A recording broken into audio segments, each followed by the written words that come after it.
All of you, and once again, a warm welcome to the 6th International Conference on Sustainability Education. And it's so much loving to see all of you in this warm morning, because yesterday it was drilling and we all enjoyed the raindrops.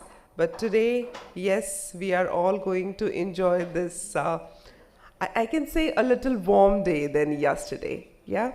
So, my dear friends, today we are starting our morning session with a virtual session, and in this, one of our panelists is going to join us virtually, and one of them is over here with us. So it is going to be a really important brainstorming. So the delegates who can hear my voice, and if they are on their way to reach this hall, so I would like to request you, please come in, be seated. In a minute now, we are going to be joined by Professor Mirian Vilela virtually. As soon as she joins virtually, then we are going to initiate this particular session. So I request the delegates who are still outside, please come in, be seated. And yes, the delegates who are here, please keep your mobile phones on silent mode so that we can enjoy this session, and we can actually have this, we can explore new horizons towards the subject that we all are talking about. And yeah, so warm welcome to everyone. Morning, sir.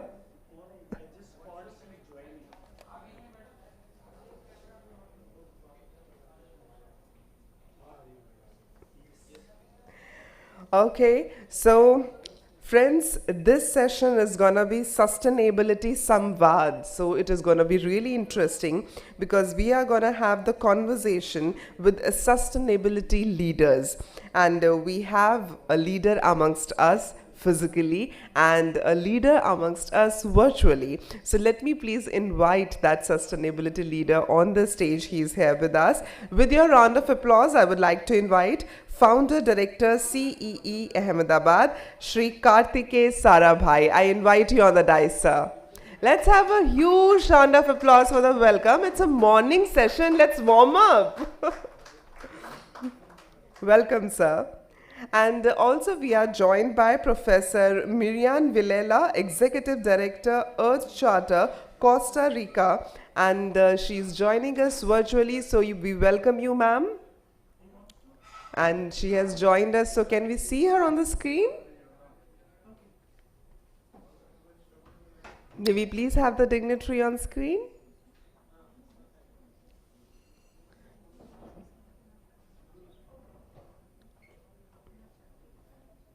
So I think in a few seconds we can see her on the screen because she has already joined, but her camera is off. So I request Professor Miriam to please switch on your camera. It's on. My camera is on, but I'm going to leave and come back again just in case. Okay, but we can hear you loud and clear. It's very nice. Most welcome, ma'am, to the 6th International Conference on Sustainability Education and to this Samvad, Sustainability Samvad.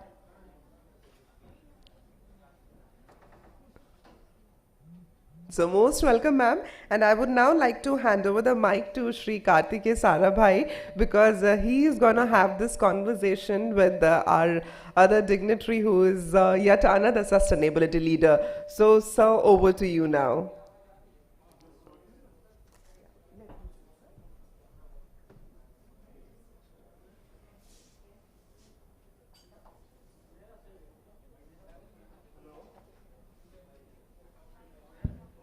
Hello. Yeah, you can hear me.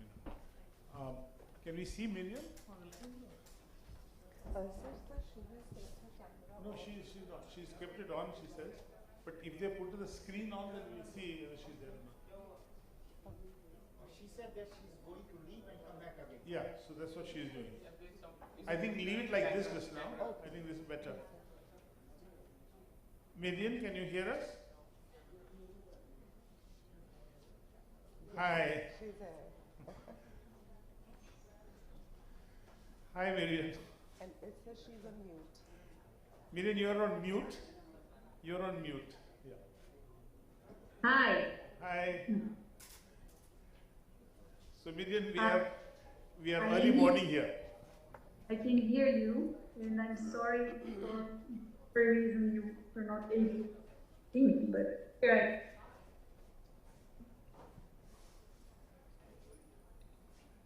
Mirian? I think we're going with echoes.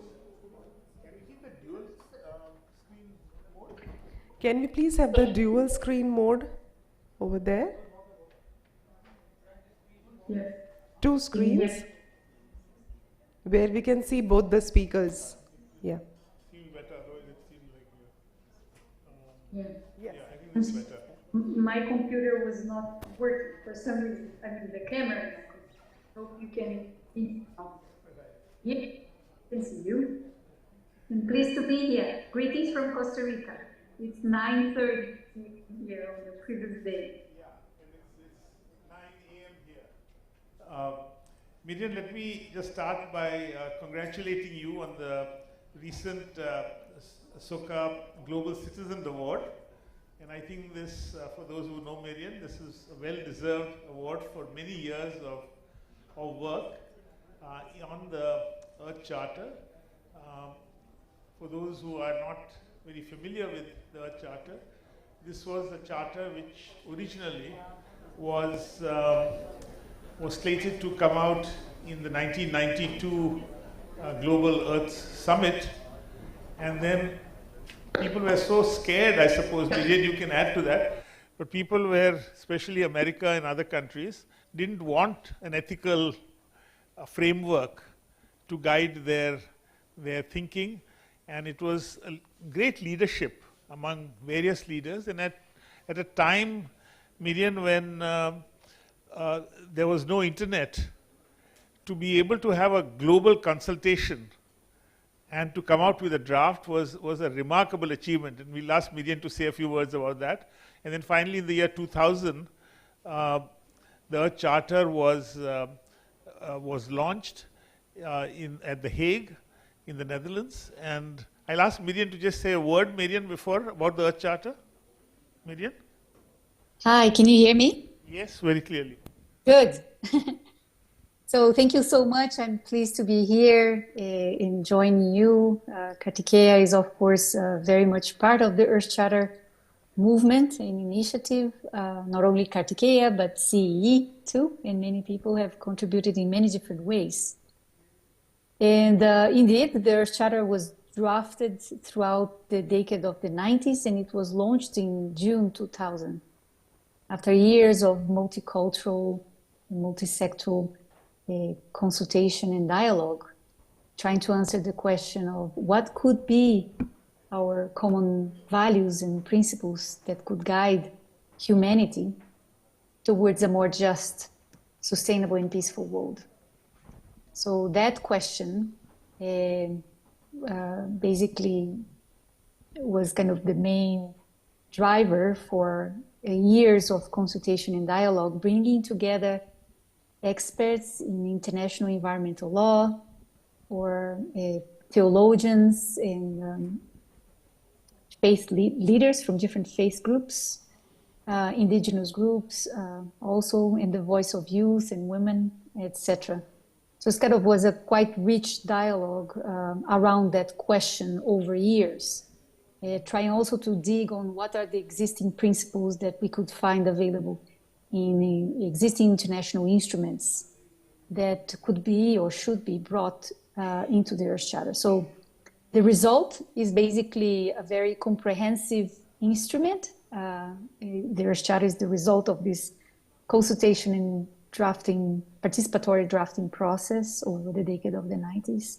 And it's a quite comprehensive instrument that can serve to generate dialogue and can serve as an ethical framework or as a lighthouse to help us to inform our decisions and understanding on what it means to be a global citizen and what it means, a path towards a more just, sustainable and peaceful world. So this is more or less in a nutshell what I see in the Earth Charter. Yes, and Miriam, Kamala Chowdhury was very much part of that process from India, and Stephen has written and others have written how she brought in some of the thinking, the Indian sort of thinking, especially the thinking of Gandhi. Very much so. And maybe a word about that might be nice. Absolutely. So Dr. Kamala Chowdhury was a very active and engaged member of the Earth Charter Commission. She joined the commission back at the end of 96, early 97. And she was very active until 2005, I think, or 2006 when she passed away. So she was nearly for 10 years active first in the drafting process. And then afterwards, when the Earth Charter was launched, she was also very active in writing or in different international events. And indeed, she helped significantly in drafting, especially the last part of the Earth Charter and the language around that on democracy, nonviolence, and peace, and also the language about what should be the language with regards to how humanity should or ought to relate with the living world that's not human, so with animals in the large living world. So Kamala was very much, has contributed significantly to the thinking behind the Earth Charter.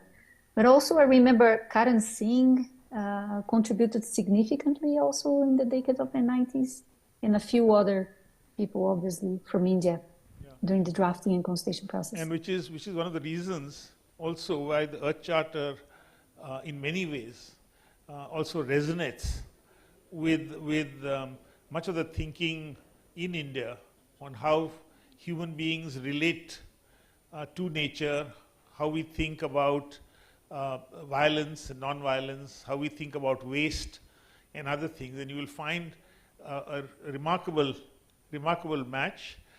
10 years after the Earth Charter, in 2010, we had a meeting in Ahmedabad celebrating 10 years of the Earth Charter. And at that time, also this thing, we had a special session at the ashram, at the Sabarmati ashram.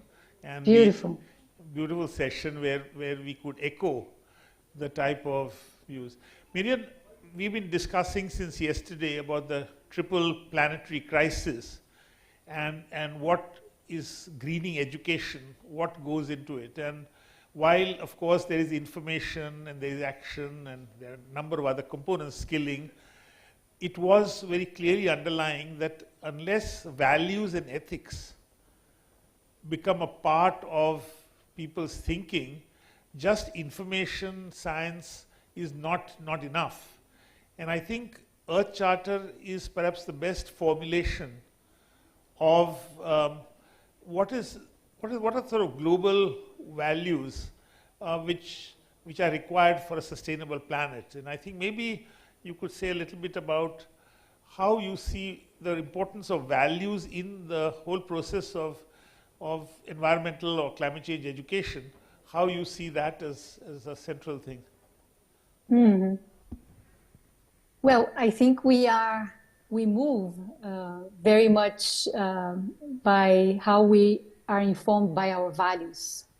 And actually, in many places, we are scared to talk about that because there's always this question, whose values, who is imposing the values, and etc. But I think every day, the decisions we make in terms of the clothes we wear, the shoes we are going to wear, the food we eat, how we relate to other humans, how we relate to our neighbors, how we relate to non-human animals. These are decisions that are pretty much informed by our values and even our worldviews, the way in which we see the world. It's very much influenced by the underlying values. So that we have that are informed or fed by our upbringing, what we see, what we hear, our education systems, they feel and inform the way we see the world, what is important or not. Now, greening education, education for sustainable development, global citizenship education, if we look at the various UNESCO documents related to that, UNESCO is making a call to the need to foster values. They talk about the importance that the learners learn the knowledge, the skills, and the values needed for the 21st century. So the question is, what are those values, right? So in most documents, UNESCO documents related to the different education agendas, again, global citizenship education or education for sustainable development, the notion of climate change education and greening education, there is a need to foster the values that can guide, values and principles that can inform and guide our decisions on each one of these.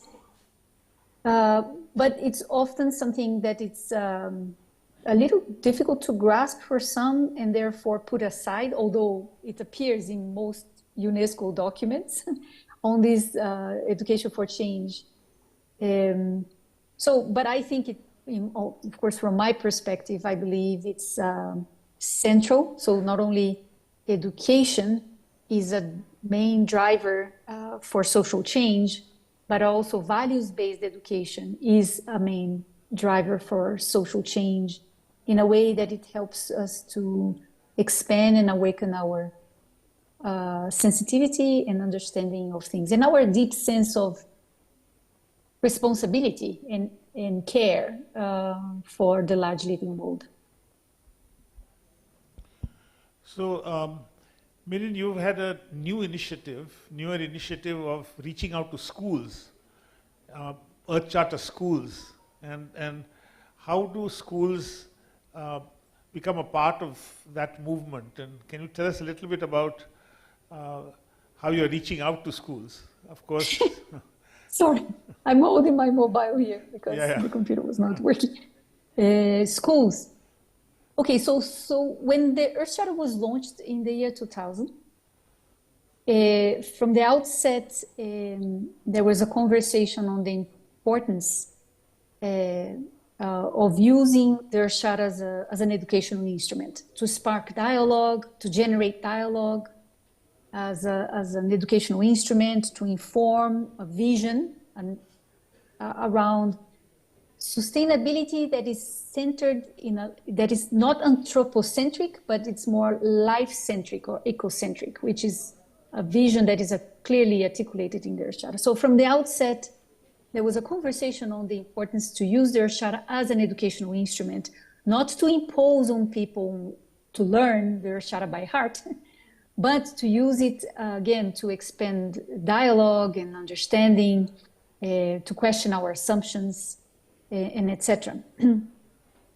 So for the past 24 years, since the Earth Charter was launched in 2000, many educators, schools, and universities have embraced it and used it in different ways.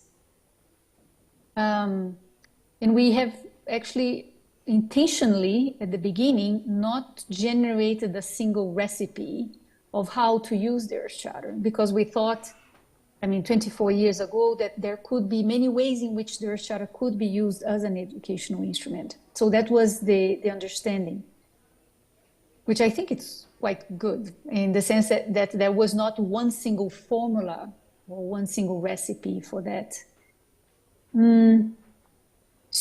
But again, many schools came to us and educators to say how we want to have a sense of belonging to the Earth Charter. We want to be a certified Earth Charter school. Until several years ago, a school in England declared themselves as the first Earth Charter school. And we wondered what was the criteria for them to self-declare that they were the first Earth Charter school in the UK. And that sparked our interest to develop a sort of a set of indicators and a mechanism to actually certify schools as Earth Charter schools that really uses that lens of values-based education using the Earth Charter as a tool. So this became the key theme of the doctoral research of Alicia Jimenez, who is working here with us. She was part of actually 15 years ago, she was part of a project with Brighton University in the UK and some others on making the case that we could actually measure or evaluate values-based education. So that work served as the basis for us to develop the Earth Charter School Seal. And for that, actually, for her research, her doctoral research in developing the backbone of that in terms of what are the indicators that are behind this school seal. And the idea of the school seal is basically a quality seal for schools. There is a set of indicators and a process that involves engagement of educators, administrative staff, and students to look at it through the lens of the curriculum, the pedagogy, of course, the whole institutional approach, but using the Earth Charter as a lens for that. So I think we're kind of towards the end of the pilot project. We already have a number of schools that have undertaken that process with the help of what we call verifiers, which are actually auditors, people who we invite to go and help us verify the school process and the outcomes of that assessment process or evaluation process. Thank you. Without losing the diversity, right? You do this with indicators, but as you said first, still allowing schools and countries to be able to modify the way they do it? Yes, we are using the Earth Charter School Seal as a sort of common standard, not as a tool to judge, but as a tool for the school to look at themselves and see how they can see what the good things that are already being doing and how they can improve if they wish to improve. The last schools that undertook this process is a school in Bavaria, is the International School of Bavaria. It's also another school in Puerto Rico, which is, by the way, some of these schools have already been using their charter for years. It's actually a good point to mention. The School of Puerto Rico and a school in Costa Rica, they have been using their charter for over 10 years. But then they undertook the process of evaluating, the self-evaluation of through the lens of their charter school seal, and really helped them to expand their thinking. Sure. At least that's what they told us. And the school that called themselves or self-announced that they were the first Earth Charter school in the UK over 10 years ago. They now finally went through the school seal process afterwards. Okay. And they also said that it helped them to improve, expand their thinking. Sure, thank you. In recognition of her work, UNESCO has awarded a UNESCO chair, and which Mirian holds, and its Earth Charter is located in the University of Peace at Costa Rica. Mirian, I wanted to go from schools to also look at how Earth Charter impacts business leaders and decision makers, because Earth Charter has got applicability to various different levels, and I thought maybe if you could say something about how you're working with businesses, but also generally decision makers. Yes. So first off, the Earth Charter is a global movement. So we are located here in Costa Rica on the campus of the University for Peace, where we have an education center. So it's an Earth Charter Center on Education for Sustainable Development. And we sort of coordinate this global movement of individuals and organizations that are using and embracing the Earth Charter in different ways. But it's a decentralized movement. So we encourage and invite universities, schools, and any institutions, including business, to embrace the Earth Charter and use it either as an educational tool or as an ethical reference and framework, even for policy making and strategy. Now, the Earth Charter, the UNESCO adopted a resolution on the Earth Charter, actually two resolutions, one in 2003 and the other one in 2019. And through these resolutions, basically UNESCO adopted, basically UNESCO recognized the value of the Earth Charter as an important ethical framework for sustainability and as an educational instrument. So that has helped us to reach out to more people. And when we established the UNESCO chair on education for sustainable development here in Costa Rica back in 2012, the purpose was to work on that intersection of education, ethics and values of sustainability, using the Earth Charter as an instrument, and transformative learning. Now, in terms of the business, we don't have the capacity to reach out to business directly, but the fact is, through the movement, many business have embraced the Earth Charter business groups. I will start actually with the Itaipu is our best example, because for over 10 years, that institution has used the Earth Charter as an instrument. Itaipu, just to let you know, is the biggest hydropower plant in Brazil. It's actually a sort of a state-owned company owned between Brazil and Paraguay, and generates 80% of the energy in Paraguay and 20% of the energy in Brazil. It is located on the southern part of Brazil. So of course it's huge. It has, I think, 8 turbines and etc. But Itaipu didn't have a sort of corporate social responsibility project back in 2003. And they came to Costa Rica, they found the Earth Charter and say, we're going to use the Earth Charter as the backbone and the foundation of our corporate social responsibility program. And for over 10 years, they among other things, it helps them to even expand and change the mission of Itaipu, as not only to generate energy, but to improve the quality of the lives of people, for instance. And they have used it as a tool to engage in dialogue with the 29 communities that they belong to. And in Mexico, through, again, our movement, there is a whole network of Earth Charter network in Mexico, led by Mateo Castillo, who is also a member of the council. And they have been, for 20 years, approaching not only the private sector, but also local governments and state governments in the 32 states of Mexico, kind of advocating for them to embrace and use their Earth Charter. And a number of them have kind of adopted the Earth Charter as an instrument to help them inform their strategy and policies. So there are a number of cases of these kind of things happening in Brazil and this other one that I mentioned in Mexico. Sorry, I sometimes feel I have very long answers. No. I wanted that very much. I think we are coming to an end of our time.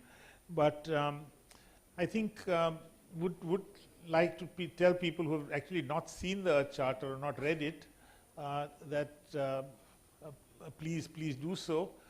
It's easy to find on the net, and we have a beautiful website, and it's now graphically also done very beautifully, besides the Earth Charter. But you will find how it is informing our new educational thinking, which we are doing in India. And in fact, at our just last meeting, one of our members said, how do we bring in the Earth Charter into it and see the relationship? So I see this wonderful way in which the Earth Charter lens remains relevant. I'm just going to end with one last sort of question, that as new challenges come up, it's remarkable how the Earth Charter's relevance remains so strongly founded in what it did.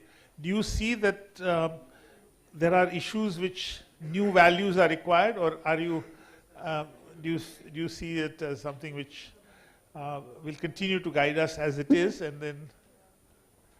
Well, I think society has evolved and our thinking has evolved, and hopefully will continue to evolve as we move on. Many people ask me, oh, but the Earth Charter doesn't specifically refer to climate change. And I have looked at through the Earth Charter and I say, well, everything that's it's in here serves as a guide for addressing climate change. I was 2 weeks ago, I was talking with some people who asked me, so was there any concerns when the Earth Charter was launched? And here's what I think things have evolved. There are a few things in the Earth Charter that right-wing people, especially from the US, didn't like when the Earth Charter was launched, right? For instance, there is a language there that people may twist and think, oh, the Earth Charter promotes abortion, or because it talks about the right of women and girls to access to health care. And people take that and twist and say, oh, the Earth Charter promotes abortion. Or there is another principle there, non-discrimination of any kind, of racial discrimination, religious, language, and sexual orientation. So when the Earth Charter was launched, that was like an absurd for certain people, because some people would say, this is promoting homosexuality.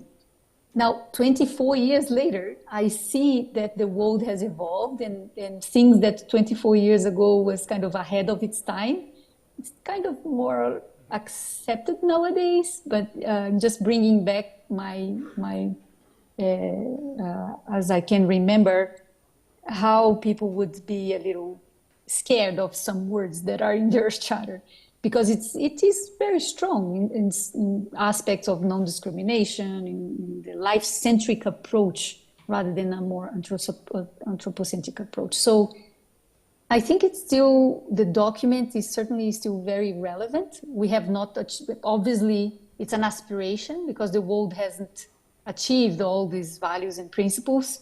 So sometimes I wonder why people want to spend so much time in developing new instruments when they're not able even to fully fulfill or reach what we have agreed. So that's my point. And to answer on this, and just to finalize on this, yes, so I invite, encourage people to look at earthcharter.org website.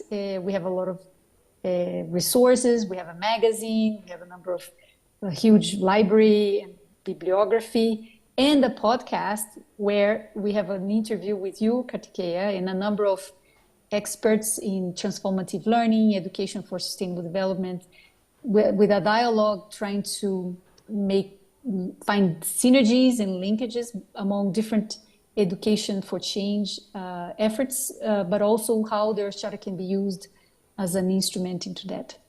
Thank you, Mirian. I would entirely agree that when it came out, it probably seemed very far off for many people, but today it is much more mainstream in some ways, because the world is so slowly catching up with some of the thoughts which went in.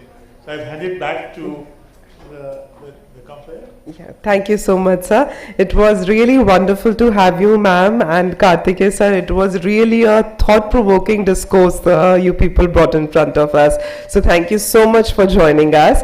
And you have correctly mentioned that evolution is the lifetime process, because change is the only constant thing, and when change is done for better, it's always good. Right? So thank you so much, Kartikeya sir, for joining us in this session.